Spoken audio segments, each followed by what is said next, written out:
1, 2. Oh, here we go. We have audio. Okay. Let me say all of those things again. So, welcome to the stream. This is with Basscraft. Obviously, you're on the Basscraft channel. And I'm one of the course mentors, Fearful, aka Chris. So, I'm going to be going over mine and Brain's collab Particula, which is the project here. And as I was just saying, on a muted mic, which is very professional of me, leave a comment if you want to see anything specific, like if you want me to talk about anything specific in the project, like any questions you have regarding the project, regarding the workflow, the process of collaborating, do let me know in the comments. I will persevere to keep an eye on them and get back to them as quickly as possible and kind of address what your questions are. Can you hear stuff now? You should.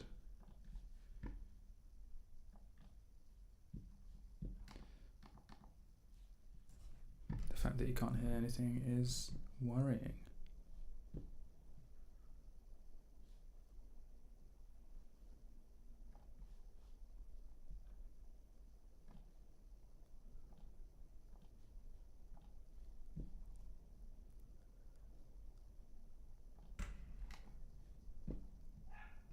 Yes, you can hear me. Amazing. Sorry for the delay as well. Got a little bit of latency, which sucks. Let me just... All questions are... Cool, there we go. Can you hear stuff now? You should.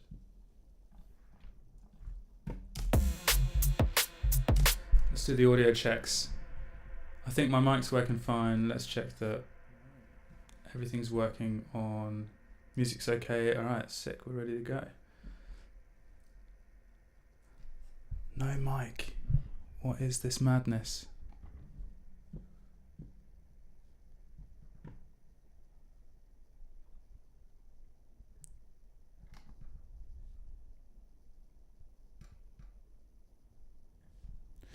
Well, I'm not playing anything to the door at the moment.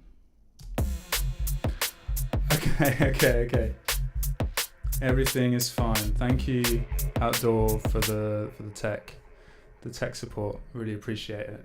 As I said, this is as I said at the beginning on a muted mic, this is the first time I've ever done a live stream, so there's bound to be a few little hiccups. But without further ado, if you want me to look at anything specific that I may have glossed over during this breakdown, let me know in the comments. I will persevere to just like dive into those topics for you. And it doesn't have to be just about the project, but it can be about like mindset, about like how to get around blockers, any little things you've got that I can talk about. I'd love to share with you. So until those questions come in, I'm just going to get started and kind of start at the beginning with this track, which is the intro. If you haven't heard the track, maybe it's a good time to just play it through.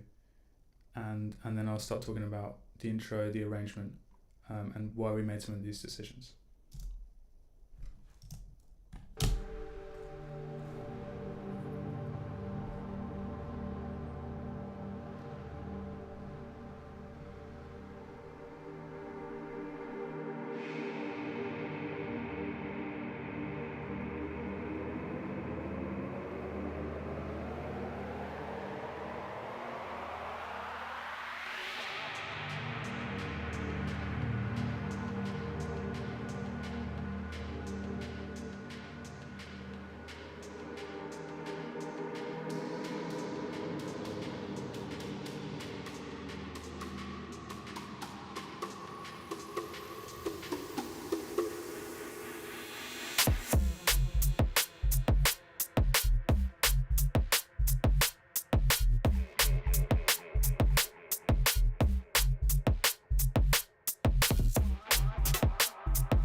Cool.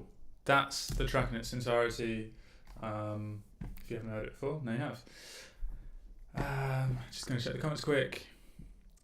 Liking the switch at 64th bar. Yeah, I'll definitely talk about that. It's something we both like to do, Brandon and I, is switch things up and keep the kind of audience guessing what's to come next. So, but I'll kind of go linearly through this from starting with the intro, and immediately you're going to hear this like crazy noise stuff going on, which I can't remember where was it. It's kind of on both of these. I think it's the vinyl distortion into reverb that has this really nice like washy stuff. Oh, sick. Where'd you play it? Let me know. So yeah, as the track is like really, really minimal, when we came to making the intro, which we came to making kind of last, the thought was we're like playing around with some pads and stuff, and like how about making it just like feel like it's not going to drop the way it does. So I'm making the setup for the track to be for a different track almost. So it's like really ambient, lush, kind of PS1 era jungle pads. Using a lot of the 1.0 sample packs for this track in particular. So all of these pads are from their pack.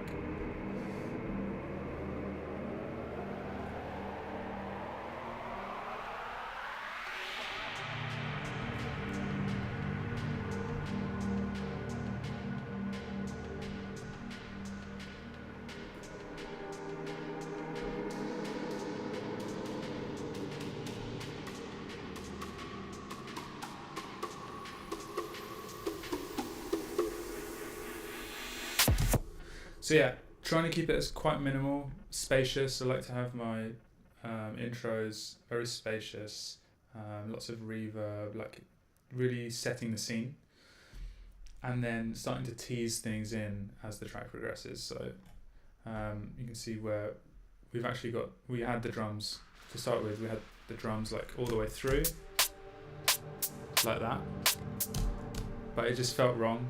Once we had all the other pieces in there, like the pads, because we wanted to really set that weird ambient texture.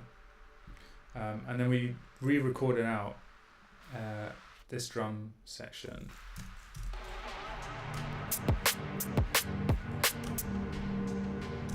But through a reverb, right? So it's like really distant. It's establishing that sense of space, along with that insane vinyl distortion through the reverb, which I'm just gonna like turn it off for a second because it's mad.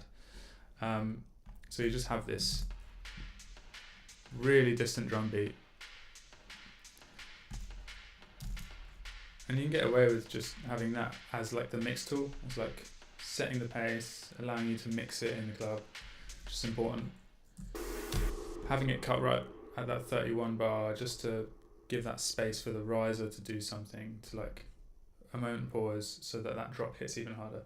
And then obviously the drop switches it completely from what you'd expect from that intro, other than the drums of course. So what did I mute? Let me just unmute that. Pads, there we go.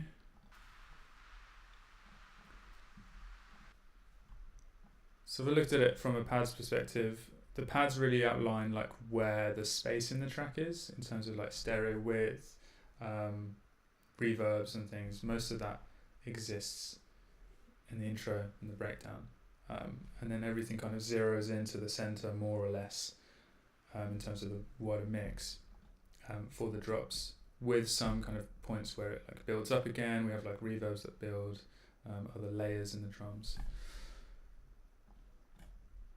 So let's have a look at just the beat for the drop. That's good. Wrong channel.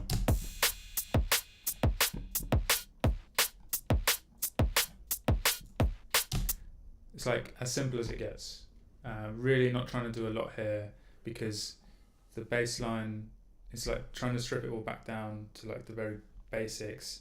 Drums, bass, and literally like a effect. That dub siren is enough to carry over. There's a few vocal effect things which are also delayed. And they're just there to create those like little moments to add differentiation between in like a track which is not necessarily doing a lot in terms of progressions. I've found that some of the best kind of minimal tracks, they have very simple bass lines, but they add like these effect layers that just keep things moving along. So you could be listening to the same thing, like the same pattern, the same bass and drums, but really there's just this effect layer that's changing slightly that keeps it interesting.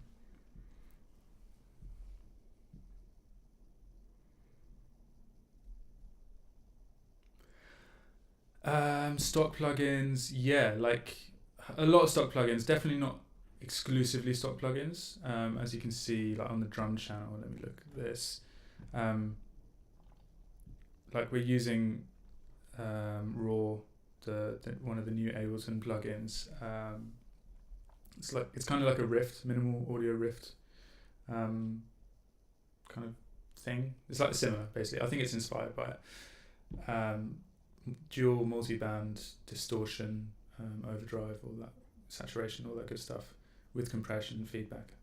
So actually, let me break down just the drums in terms of like what's actually happening in terms of effects. So if I bring everything in like that, and we'll just look at everything bar the soothe, because that's automated. Actually, we'll just turn it all off. So if I listen to just the drums with no processing on the drum channel, on the drum bus, I should say, that's what it sounds like.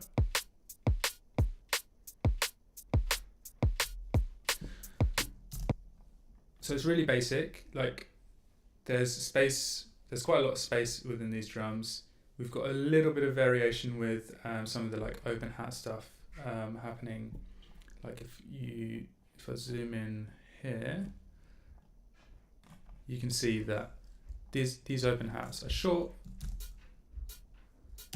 3 short ones, and then the 4th is just a little bit bigger, and that's just a layer with the snare to give it like a sense like it's doing something slightly different on that last hit, like that. So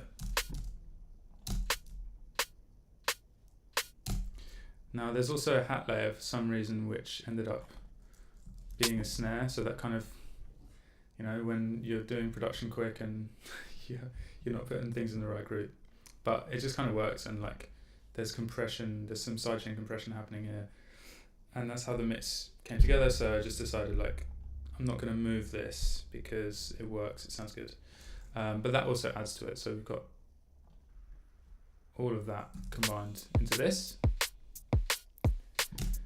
So let's look at what Raw's doing, the drum kit enhancer preset. Not much, just pushing some of those highs, definitely giving some drive to that kick.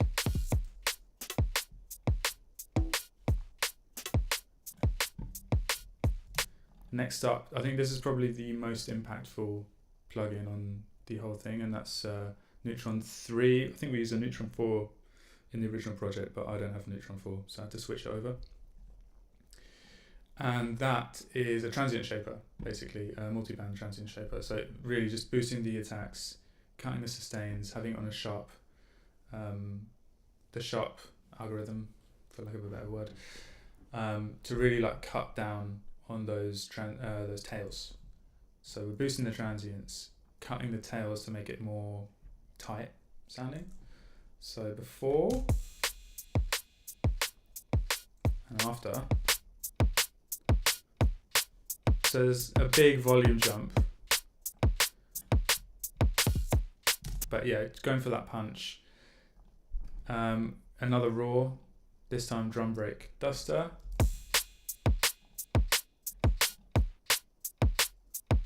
Again, now it's just getting into the really subtle territory, not doing crazy amounts. Drum bus is not a subtle plugin at all. This is Ableton's drum bus. It's great, but it's just like, I find it always, it's good for making stuff crunchy, and not much else. Personally, maybe that's just because I don't know how to use it properly. Yeah, not everything's centered. What I mean by it's like more of like a general philosophy of like the general mix philosophy for the intros and the breakdowns is that I like to have them wider, and then everything kind of like focuses in to the center. So your subs, your kicks and snares, those are the most prominent things in a track like this. So they are most of those sounds are very, very centered in mono. So like your ear starts to hear things a little bit more, the balance, I guess I should say, shifts to the center far more than in the intros where it can be really wide. The focus is more on like the higher spectrum sounds, less transient things as well, just because there's less transients there. We're trying to like do a little bit more ethereal stuff, and by doing more panning and like reverb, like wider reverb effects, you get this sense of like it surrounding you, especially when on headphones. But the effect kind of works well enough on speakers as well.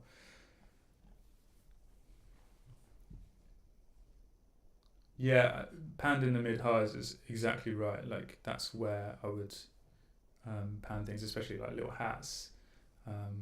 There's like effects still happening that are like taking up that space. But yeah, kick snare, kick snare, and sub and bass elements in the center. If I have any bass mids, tend to chuck them out a little bit wider as well. That works quite well, but like subs for sure, always centered.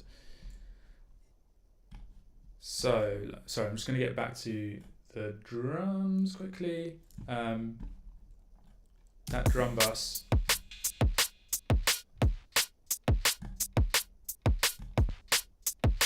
You can hear it's just slamming it. We're just going all in, slamming the hell out of it.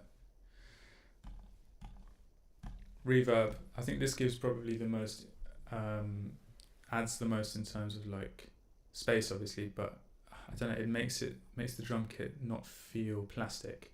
It starts to feel like a bit more like a real drum kit when you add reverb. You got to be kind of careful with it. I think Juan did this one, Brain added this, and it sits right.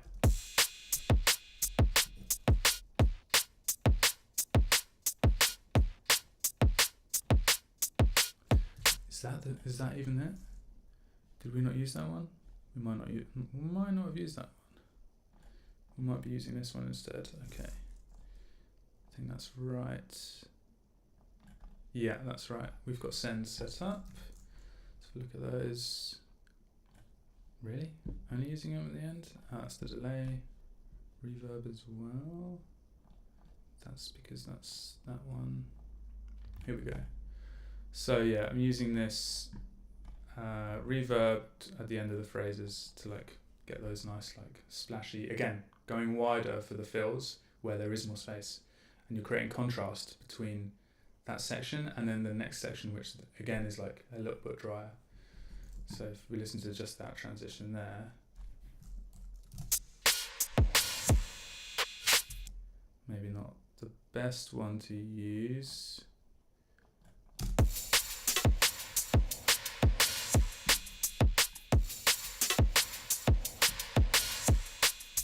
Yeah, just creates a nice contrast between different sections. Okay, let's wrap up the stuff on the drum mix. There's a lot of stuff going on.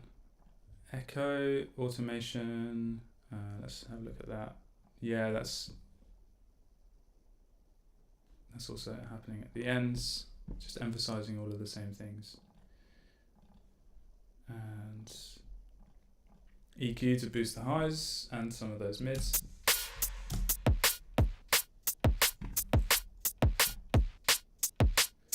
So when you turn it off, you can really hear like that hat almost sounds like it's been like a notched out, and this is just giving that brightness back.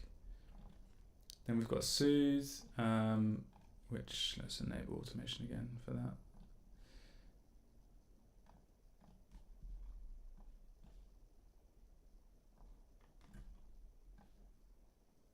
Okay, that's pointless automation. it's just on. This is probably something I've chucked on there. I like to control. I'm pretty like loose with using Soothe too, but generally like to use it as like a safety net to grab any really nasty resonances that cut through. So I'll bypass it in here.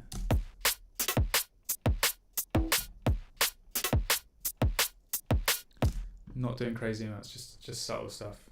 Really using it quite conservatively. Oh, here we go. Here's the hybrid reverb we actually used. For some reason, we've left that there. I'm not even going to touch it, just in case it's doing something. Way too paranoid about this project. So, this is the reverb I was talking about. I knew there was one. So, without... We're starting to have this really full sound, but it still sounds too dry. And then we add this in.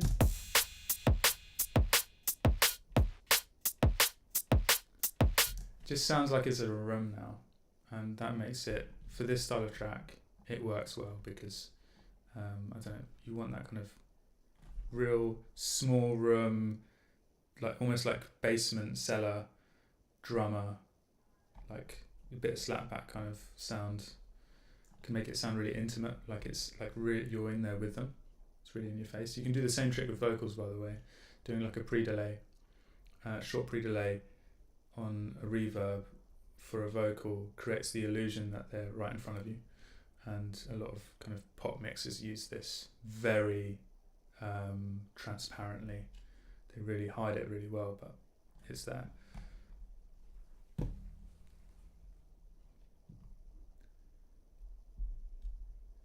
Oh yeah, the Ableton channels being centered. Like I don't tend to use pan that much.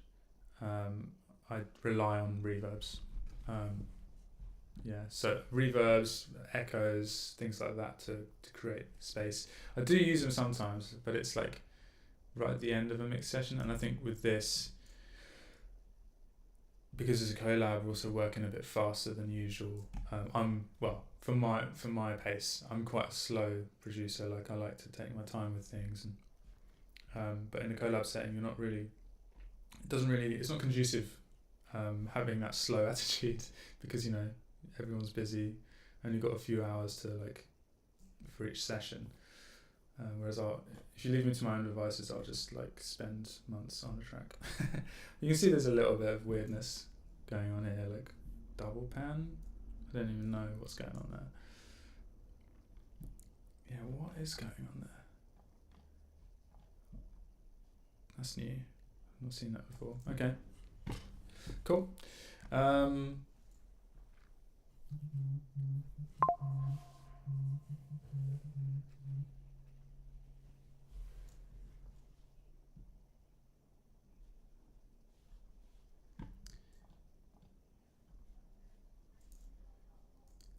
Okay, what's next? Have I finished the drums?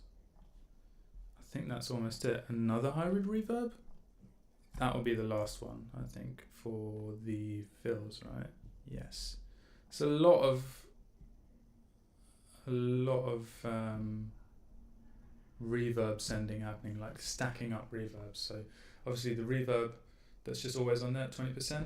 The hybrid reverb that's automating up here, and then also the send, right? So that's reverbs going into reverbs, and it creates as it stacks up, it creates this really washed out sound. That looks nice. Camera stopped. Oh.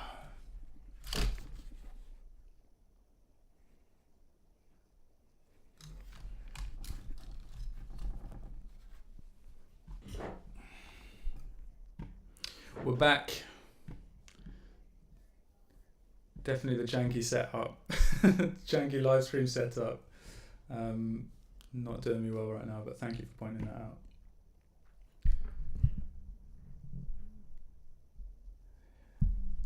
Yes, bro. Mic closer. You got it.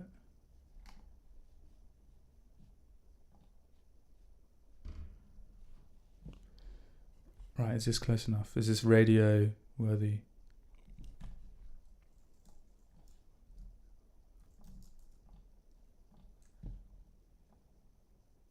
All good. Sick. All right. And yeah, that makes up the drum mix, like at least the drum bus. There's a bunch of other stuff going on. I guess not crazy amounts on these kicks. Snare, like some wild EQs on the snare bits. Oh yeah, and I think this is an important one to shout out. Compressor sidechaining the kick and the snare, which here is just, we've done that through one channel, like a group channel called Beat. But it's important to call that out because that creates this really nice pumping effect in the tops. So you can see there it's acting on the just on those kicks and snares.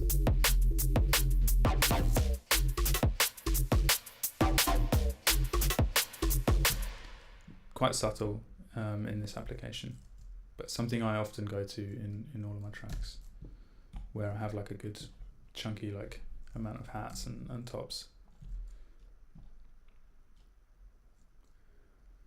Right, I think it's worth talking about the sub because it's an integral part of this track, and for once in my life it's not split up across like 5 different channels. It's just one patch created from yet another 1-0 sample. This time, can I show this one? Show in browser. That's the sample we're working with. Resampled that.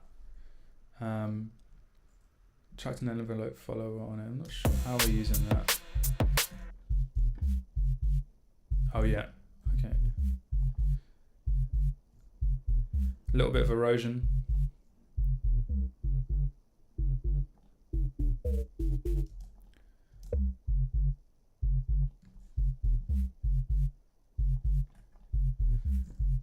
We're using the filter from the sampler, or simpler, sorry, in this case.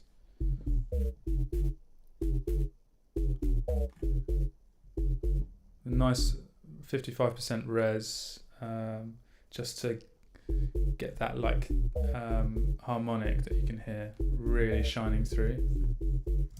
The erosion is just to make it cut through sonically on like different speakers. You get that nice like distorted sounding, like a speaker distorting using the erosion, just chucking it on there. Wide noise is generally what I use as well. You can also use, there's another plugin, external plugin you can use called Flutter that Speaker Louis was showing me, and it does a similar thing, and that's really cool as well. So it has a different sonic kind of thing going on with it. You know, if I drop the whole track with that, it'll still sound alright, but it's just not going to cut through.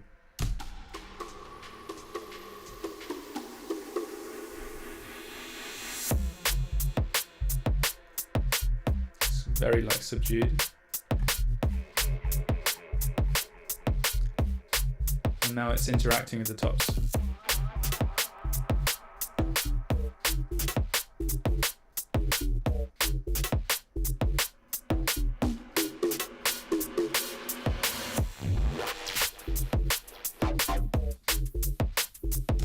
Something weird we're doing here, which I don't tend to do, I think this is probably Juan's decision here, is to just sidechain the sub to the entire drum bus, but it works.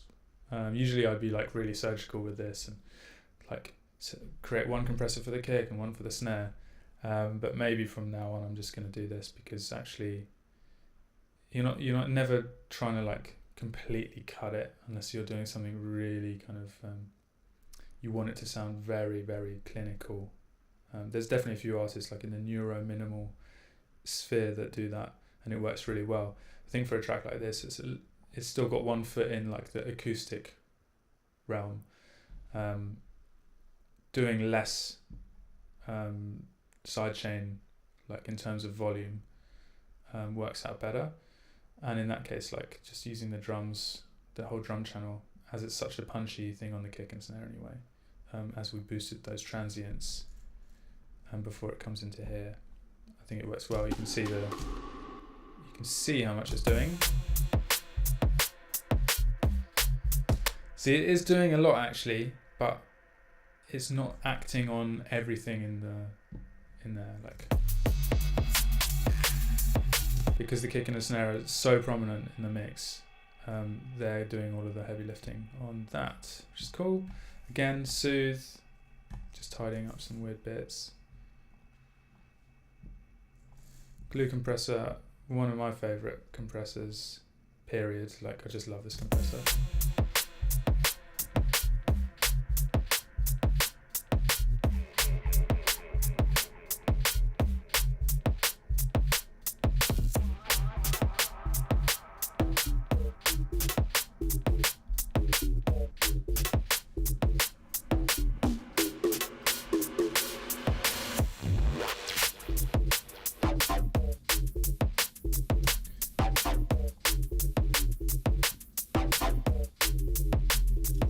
Bass mono with the utility at 120 Hertz. That's always really good to have on there.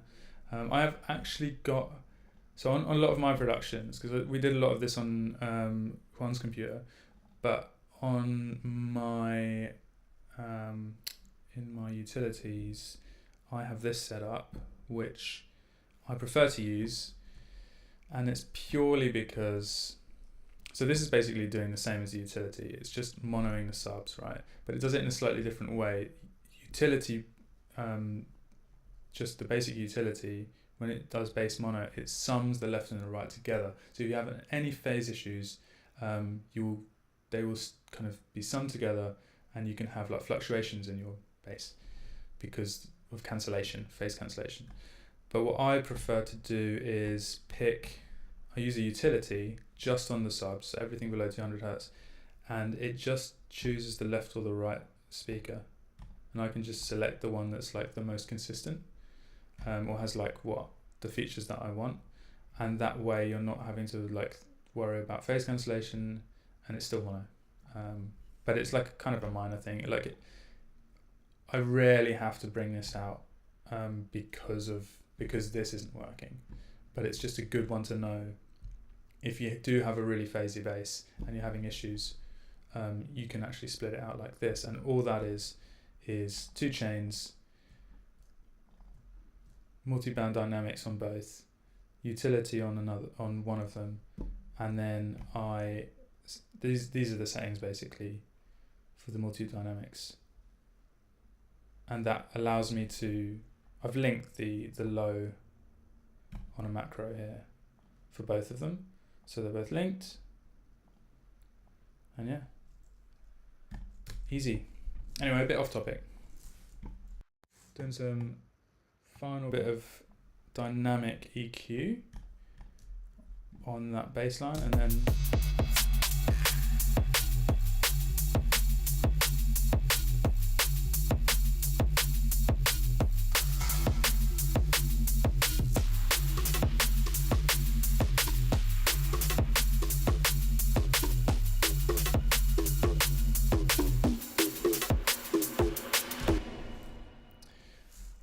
that's the subs, all in one track, and all of the variations are really nice and easy to see.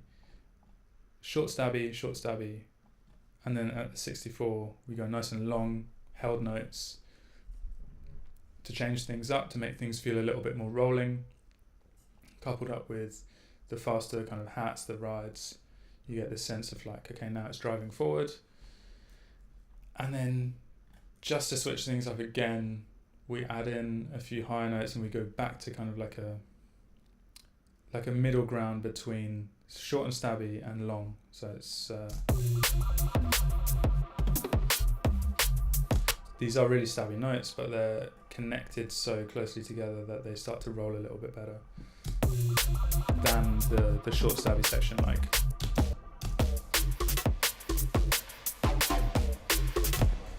So yeah, that's like the philosophy there. And then second drop, it's about dropping, rather than dropping back into short stabby, it's like, let's start rolling and then go to stabby at the end, like revisiting the first section to keep things kind of fresh. This is quite a typical thing, like arrangement layout for me.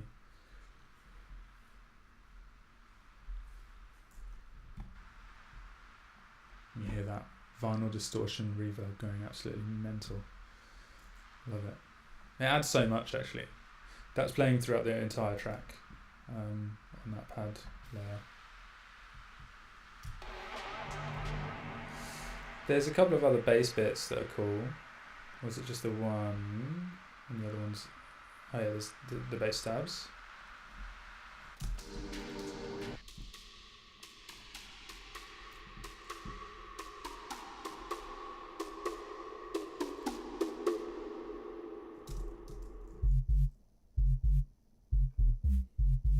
It's essentially doing exactly the same as the bass line, the sub bass line, but it's a mid layer, so it keeps it nice and high and airy with a lot of reverb on it for the intro, and it's like teasing the progression later on. It's a nice trick, rather than just going straight into this, which would work, but it's like a bit on the nose. It's not going to work because of all of the automation. Maybe this will work. Let's try it.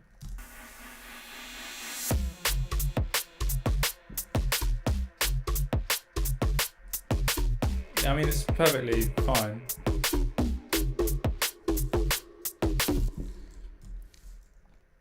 But it's just like, it's not needed.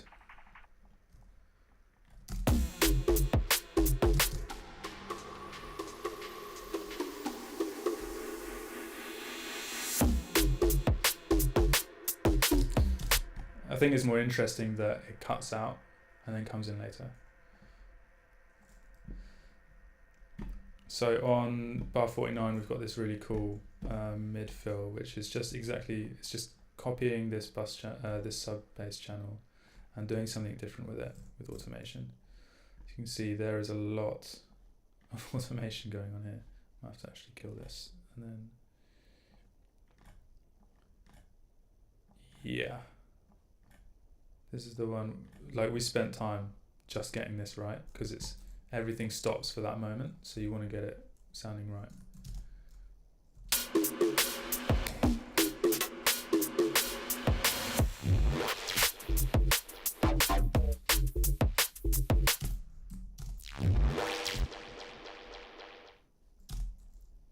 And we don't have it spill all the way over and just carry on echoing through the track, because it starts becoming distracting. But it makes sense just by trial and error, just like seeing where does it make sense to cut it off or to like fade it down, and where does it become like annoying, and just kind of making a call based on that. But yeah, this is just playing with filters, delays, reverb, even filter 1 frequency, filter frequency. So just really like just messing around with getting that filter movement sounding good.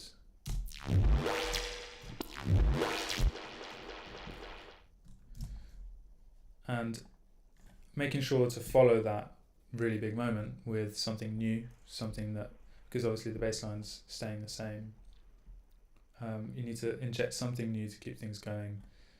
And on this occasion, we landed on this weird stab jazz sound.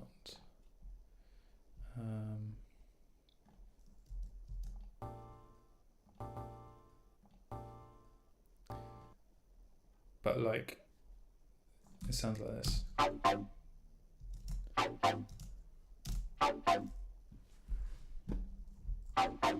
Really mangled, overdriven, eroded, a lot of the same processing, but just different EQ curves, some chorus, some really tight delay on set to repitch.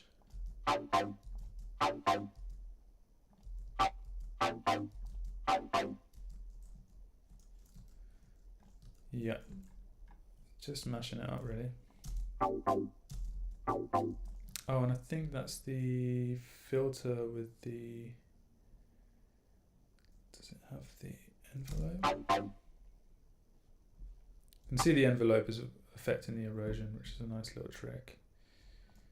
Oh yeah, here we go. Filter envelope is set to 37, and it's actually got some automation on it, which is probably not doing anything. My goodness, I'm getting lost on the source of automation. Yeah, it's not doing anything. Cool. It's just set to that value, and we've copied some points by accident. All good. But if I turn that off, come on, find the point. Completely loses it. Like, it completely changes the sound. And just doing a little bit of this filter envelope movement. You can go the other way as well.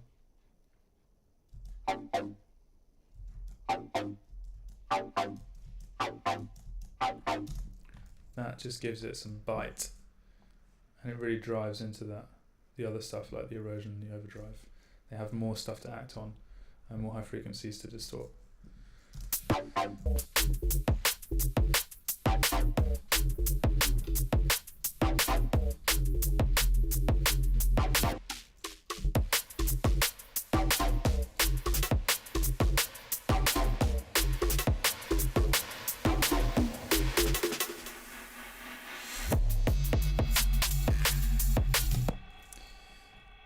Quick talk about these effects. Really simple. We didn't go crazy and overcomplicate things here. Again, using the 1-0 samples. A little bit of overdrive on this riser. But what really makes it come together is the auto pan. So on its own, without auto pan,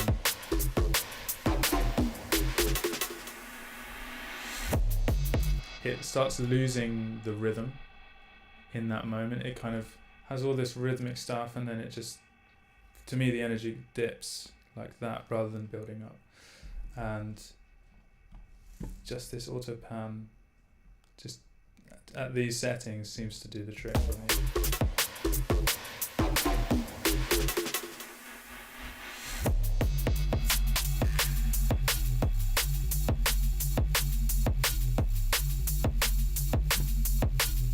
Bringing in those rides.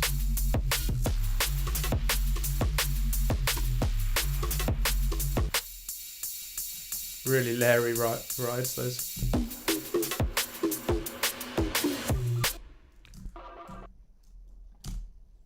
Oh, if I sell it, there we go.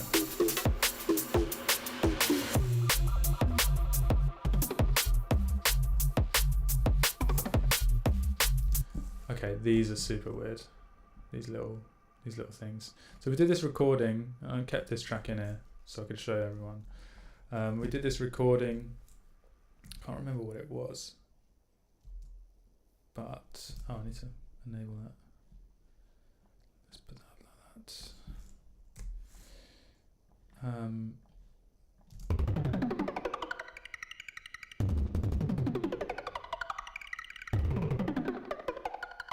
So yeah, just messing around, sound design, recording stuff in.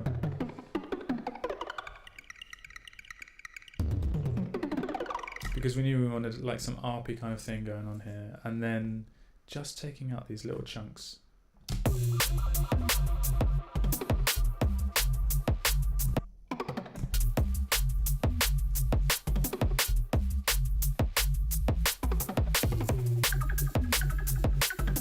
So we're going up, then down in terms of pitch, then up, then down, and then it's nice to have these because these are like 16ths, 32s, 16ths, so I don't know, it's a bit late for me.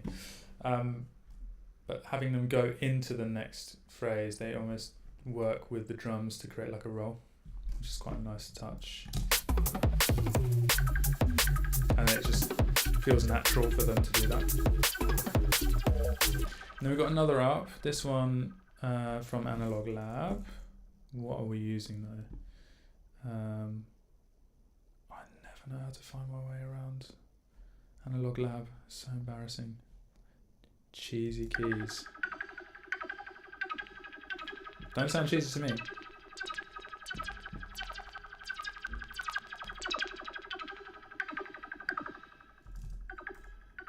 So that's without raw. So they sound a little bit tame. If you ever want a little bit more aggro, aggression from any sounds, a little bit of raw goes a long way.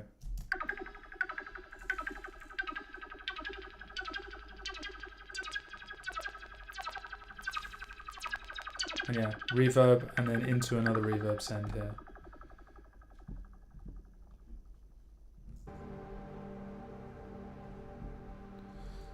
I like this because it's like the ARP is, you're getting a taste of an ARP and then another one joins it.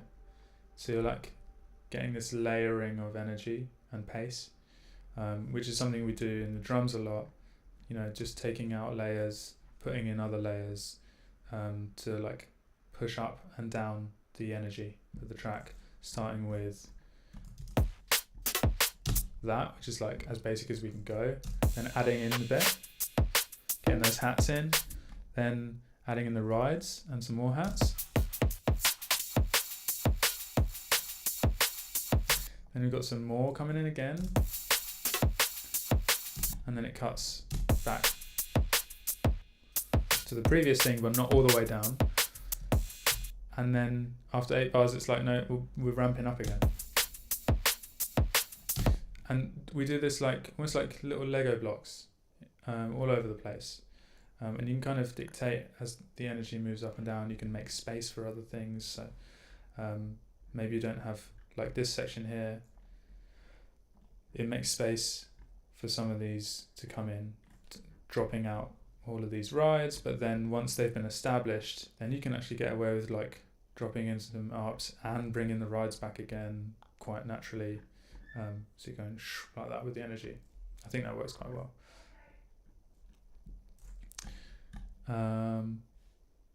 Love that drop. Big up. Nice one, dude.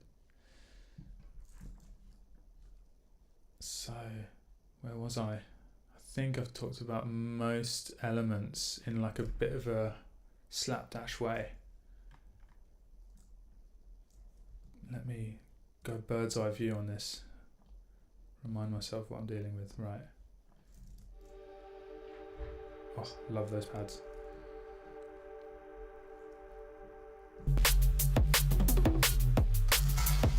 Oh yeah, these are some of my samples from my Patreon packs, and I just dropped a pack on Basscraft as well. You should go check that out. But these are just experiments with reverb and like stretching sounds and granular sounds. You get some real horror kind of trope sound effects with this stuff. And here's another one from one of those packs.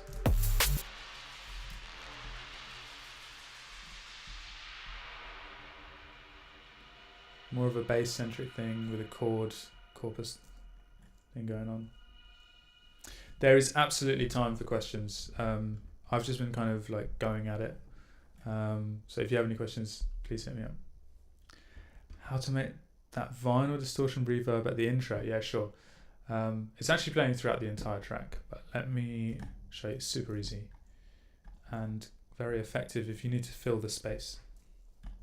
So you grab one of these. Let's do it on a new track. Let's solo that. Let's grab vinyl distortion. Now you've got crackle,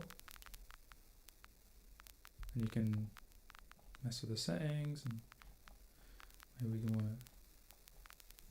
to do other stuff.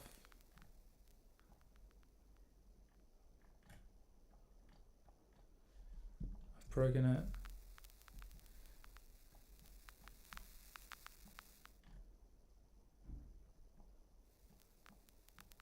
You can change the density. But let's bring it all the way down here. Drive all the way up. And then let's just add a reverb to it. The reverb here is, what did we use?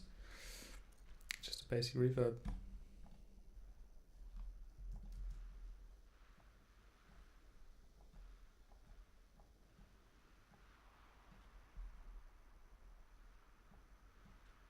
I think the reason it sounds so loud, well, first of all, it's because it's much louder, but also I think there's two channels they're layering on top of each other, so they're both doing like random noise generation using the vinyl distortion.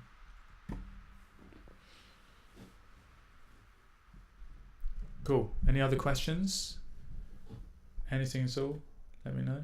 As long as it's music production related.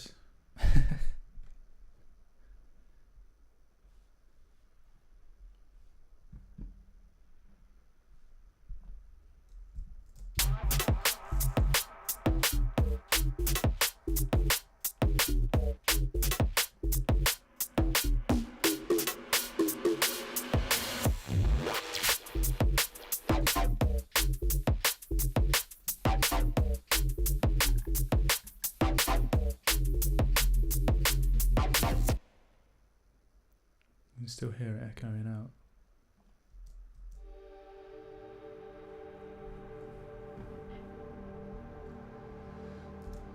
Oh yeah, the spectrum stuff. Okay. That is called millimeters. Millimeters, yeah. This one over here is a, what's it called? Spectrum. It's like, it shows spectrum but like over time. So if I loop something,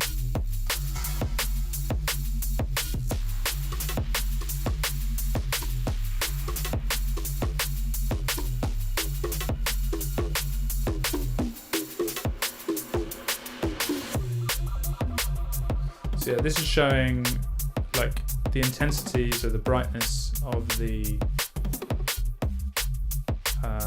pixels is volume, and then you've got time and frequency. So this is low end, this is high end.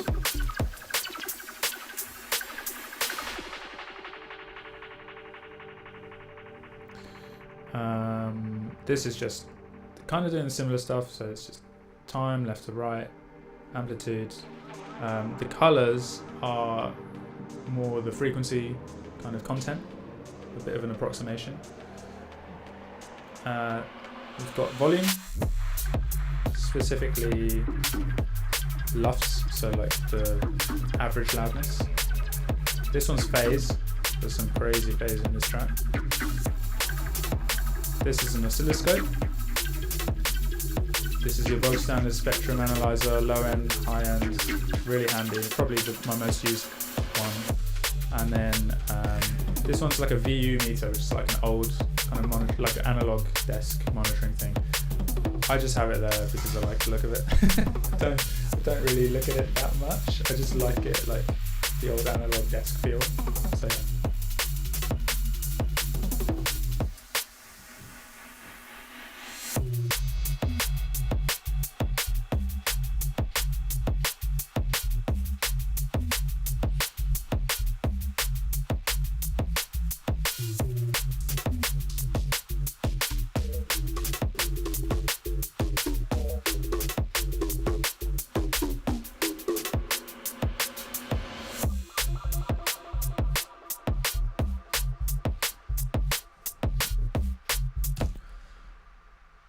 Cool. I think that sums it up. Like, any more questions? I'll stick around a little bit longer.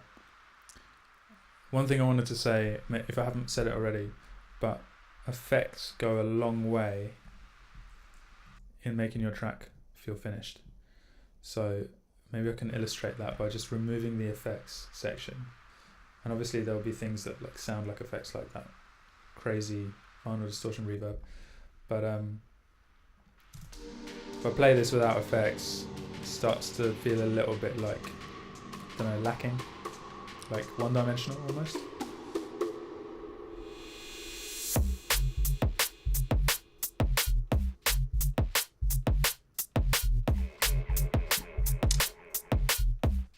that's an effect. Should get rid of that as well.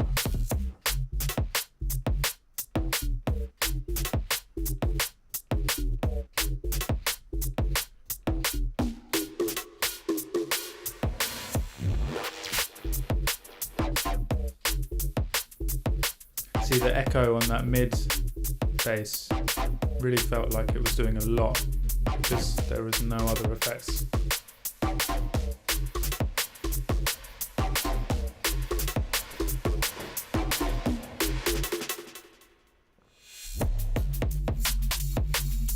Like the track still holds up. It's like I'd still be able to play this in a club, but with effects, it really starts to feel like a polished track. And annoyingly, in terms of like a mindset thing, this is always the last step for myself. I think Juan's a little bit better at this. He likes to add them in while he's writing the track, which is smart. So in my case, when I'm writing solo tracks, it can be quite frustrating to feel like, this track's all right, but it's not like as good as things I've done before, or it's not as good as the stuff I've been hearing out. And you give yourself a lot, like go through a lot of grief, like give myself a lot of grief of like feeling like I'm not good enough, when really just spending like an hour putting a few effects in does so much for like the track just feeling like it's more interesting, it's got more going on, there's like a good sonic soundscape that's like a bed that glues everything in there, and it gives me like a lot of motivation to carry on writing when I do that earlier in the process. I still have to remind myself to do that though.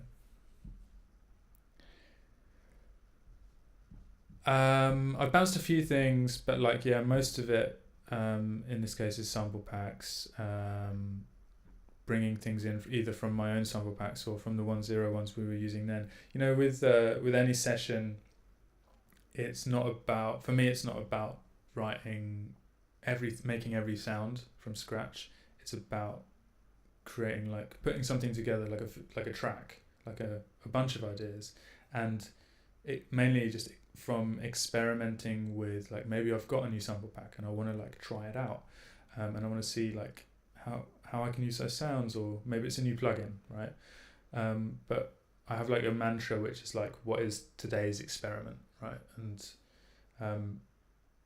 if I have that going in to a session, it's way healthier, and I usually write better tracks than if I go in thinking, today I need to write a really good like drum and bass tune, or like a banger. It doesn't matter what genre it is. Like if I go in setting the bar up here, I rarely have fun in that session because I'm just stressed, like it needs to be better, like every sound needs to be good or needs to be unique to me. So to get around that, I spend a lot of time just doing sessions where I just make sounds, because I give myself the time to actually do that, and then export them out into sample packs, and then I can bring them in later and not feel guilty like, I'm using too many samples. Not that is a problem anyway, but like, it's a mind game sometimes with this stuff. Yeah, absolutely agree with you. Resampling is the key, seeing how far you can stretch a simple sample. I mean, the whole bass line in this track is made from one sample. This sample here, which is a sick sample, but like you wouldn't think it can carry a whole tune, but it can. You just gotta set some interesting limitations, and from limitations you'll get creativity, right? There's probably like a really cool quote out there about that, but yeah, I found setting quite strict limitations sets you up for good like creative projects.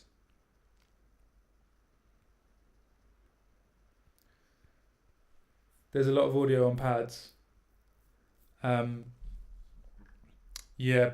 I think it's all just really quick. Chuck it in and see if it works.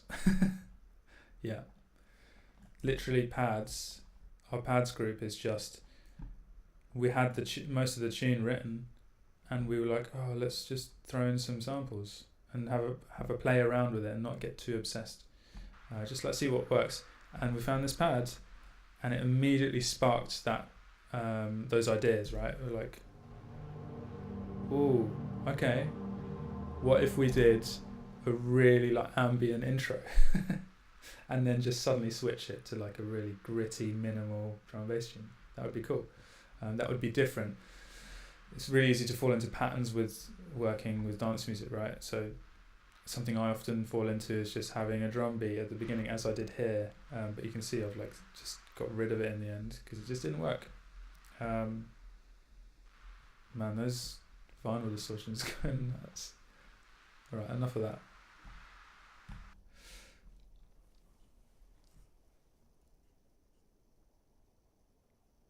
So easy to have more and more sample packs, and like more plugins. Like, don't get me wrong, I love getting new plugins, but I rarely use many of them for long. I always fall back on like the really basic stuff. Serum, Vital. If you're not using Serum, use Vital. They're both really good as each other, to be honest. I mean, Serum 2 is pretty damn sick now, but Vital does a lot of the good stuff, especially for like mid-bass sounds. I can tell you what I use because I have them all on shortcuts, which aren't in this project, okay. But my main used plugins, I think, like external plugins, would be Pro Q3. I just love this EQ. Just use it on everything. But you know, like functionally, it's just an EQ. It doesn't really. You can do a lot of the same stuff with EQ8, which is fine. I use barely any of this stuff. Drum Dynamics is my drum channel kind of processor that I often just slap on when I don't know what to do. And that has a Pro C2, which is often off. Saturn 2, just for a little bit of drive. Again, you can do this with just the saturator in Ableton. I literally never use this one. I don't know why I've kept it on here. I also don't use that one. In fact, main thing I use is just this clipper on my drums, and I don't do much else. Some soothes to control the stuff that's clipping. You know, like not overthinking it. I used to use loads of plugins, and just try and like inch my way forwards. But I think the less you do, for the bigger. If you can do less and get more result, those are the things you want, because you want to work fast, you want quick results, and you want to keep in that flow state. What else do I use a lot? I use Raw now quite a bit. I used to use Rift a lot, but I've switched to Raw since that came out because it's just so good. And in fact does a lot. It's just easier on the eyes as well. Like Rift is cool, and don't get me wrong, it's great. But when I'm trying to work fast, opening up this plugin window, for me is like, that's time wasted. If I can do that all here, that's quick. And if I can get the same, basically the same results, then it wins, right? Like, it's about speed. It's about getting it done quickly to as good as you can and then moving on.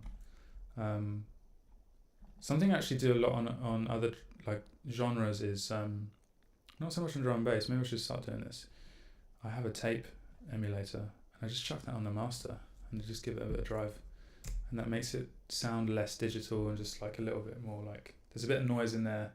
It's a bit non-linear distortion. Just gives it something else interesting going on rather than being a completely clean signal.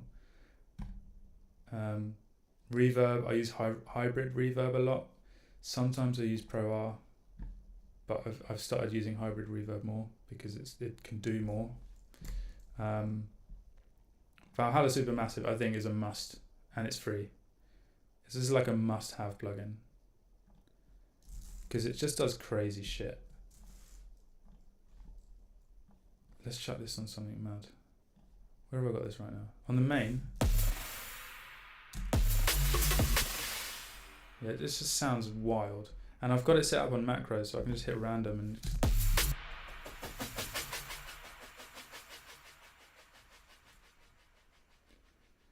How many samples do I have in total? That's like a question I don't know how to answer that. Oh, this is new. Holy shit. That's cool. Maybe I can do like a...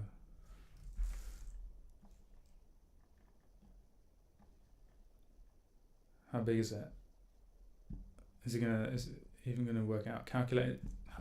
I've got way too many, basically. Too many samples. In terms of my own samples, I have built up quite a collection from doing Patreon. And then I've got like my sample folder. This is just my samples and like some of Motown's samples as well. But I have them like I have them saved in terms of like the month I did them. So I haven't actually done any this month yet. But I did some like experiments this month with some stuff. And this is just like a session. Oh my god, I need to get rid of that. That's going to be crazy. Let's go to a random month. Oh yeah, we did like a session with Speaker Louis, right? And just recording sounds. Save them out in little chunks.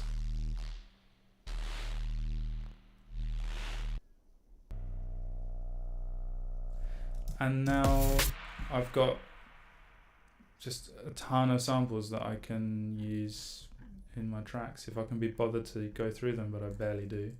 That's just my sample folder, and then I've got the Patreon samples that I've made. It's 2023, 2024, 2025. So I make samples every month. It's really fun, and always surprise myself with the stuff that comes out. And it's just like motivates me into writing more music, because then I'll be like, oh yeah, that sound. I'll like save it somewhere. Like I've got this sample selections shortcut here where I've got like all like cool samples that I've found and I've just tagged them. So if I'm in, say I'm in one of my Patreon packs, I'm like current bass, cool. I don't know. Yeah, that's cool. I'll just add that to my sample selections and then bang, it's in there somewhere. I mean, this is getting a bit out of hand now, but I know that these are like the best samples that I find inspiring, and I can use them in other things. It's getting a bit messy actually, but yeah. Yeah, definitely varies for each person. I went through, like, there was a year where I basically lost my mind because of all the samples and like the way they were organized and stuff, and I decided to organize them in this stupid way where I have like all my drums in all the different, like I separated every sample pack out into like claps, crashes. Worst idea I ever had. It took me ages and it just made everything really confusing. So sometimes you're like, oh yeah, I'm going to do this thing and it's going to save me loads of time. And it's like, no, I barely look in this folder anymore. I'd rather just have like a few good kicks, a few good snares that just like I know are good, and then find layers that work around them to like give them a unique identity. So you've always got like, maybe you've got like 10 of each hit and you're just building kits rather than just like searching through snare sounds. It's just that, because it takes you out of the moment and then you're not writing music anymore, you're just designing, which there is a place for all of that, but I don't think when you're sitting down to write music you should try and minimize all of those distractions, all of those things that take up lots of time, and the best tracks write themselves in like, you know, an hour. You can have a really cool vibe going and the mix can be shit, but it doesn't matter. Like the mix, you can sort that all out at the end. You can spend weeks on that, but that initial vibe check, you've got minutes to maybe hours to get that right. Cool. I'm getting a sore throat from all the chatting. This is way more talking than I usually do. But thanks for tuning in. It's been really fun showing you this project, answering your questions. And if you want to learn more about Basscraft and what we're doing with Basscraft, head over to basscraft.net. We're running a course starting on the 21st of October to the, I want to say, 11th or 14th of December. I've forgotten the end date, but it's 16 sessions, 2 hours long each.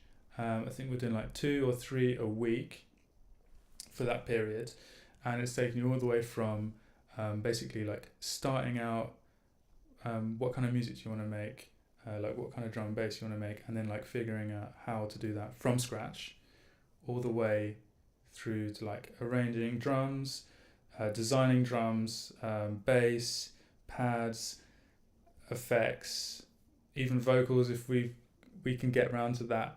And yeah, like taking you all the way through to mixing, mastering, and getting it out there into the world, to labels, releasing it yourself, whatever you want to do with it. But like the point is trying to get you from start to finish without any knowledge to finished tracks that sound professional. If that interests you, yeah, check out basscraft.net where you can read more about that. So that starts on the 21st of October, so this month. And yeah, hopefully I'll see you there. Peace out.